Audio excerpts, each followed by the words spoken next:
Howdy, partner. Glad to have you on this episode of Flag Design Friday. Today, we'll look at the magical land of DORADO Springs, Missouri. Trust me, I pronounced that right. DORADO Springs. For DORADO Springs. DORADO Springs. Residents do not like it when you pronounce it like El Dorado. But it doesn't matter because the nickname that the residents use is ElDo. Not long after the American Civil War, a man by the name of Joshua Hightower was traveling south from Vernon County to the town of Eureka Springs, Arkansas, to help his sick wife Carmelia get medical treatment. They stopped near a spring which is said to have healing properties by the Osage people. The Hightowers planned to simply stay a night, but as Carmelia drank from the spring, she began to recover from her illness. They stayed for 12 days and returned home, never reaching Arkansas. Word spread quickly about the spring, and people flocked to the spring for its healing properties. The owners of the land, N.H. and W.P. Cruz, brothers and cattle farmers, saw the popularity of the spring for themselves, and they decided that this would be a good place to make a town. The town was finally incorporated in 1881. ElDo is placed in west central Missouri, and there's basically nothing of importance nearby. The closest cities, Kansas City, Joplin, and Springfield, are all about an hour away from this town, so if you want to be as far away as possible from any semblance of the hustle and bustle of city life, this might be the place for you. Also, the town of Eureka Springs is almost 3 hours away from ElDo by today's standard, so the Hightowers really had a journey ahead of them.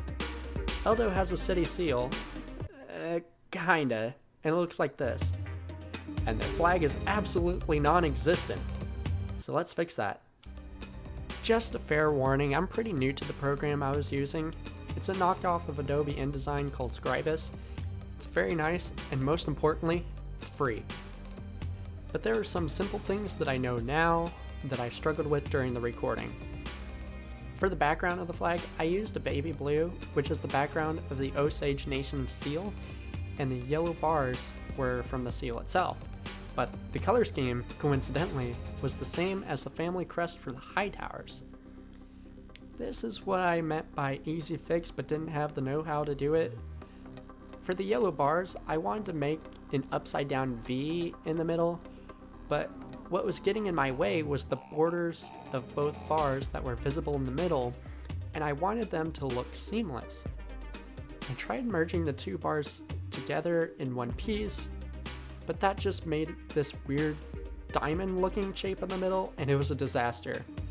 What you would normally do is right click on the object, go to properties, and scroll down to color, go to borders, which is a paintbrush icon, and click none, and boom, problem solved.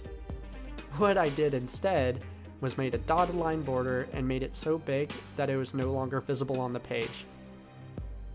Good enough.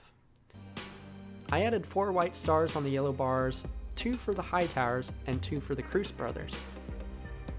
At where the Canton would be, I put a 7-pointed star to also represent the Osage Nation. So, there you have it, the flag for ElDo. Also, since the guy who recommended I do the town as part of the LGBT community, I decided to make a pride flag version of it. Bam. No one will ever use it because, well, it's the middle of nowhere, Missouri, but still, the thought that counts, you know? Thank you guys so much for watching. If you liked the video, make sure to like and comment for the YouTube algorithm, and check out my other video while you're at it. Have a great weekend, stay safe, and I will see you all later.